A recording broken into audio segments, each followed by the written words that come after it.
visually impaired. It is a fact that loss of sight can never be redressed, but its effects can be minimized by providing educational facilities and proper equipment.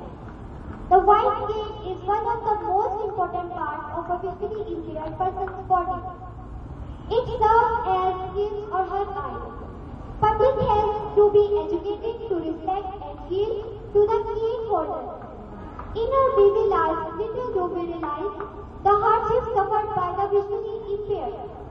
There are only a few personalities like Ms. Salma Kishwarjan, the founder of Aziz Jahan Begum Trust for the Blind. Her hard work, dedication and ceaseless efforts have left a legacy to serve the unfortunate humanity. The mission she started has dramatically changed the future of those who wish to be independent, not only to support themselves but also their families. It is our duty to keep this mission alive.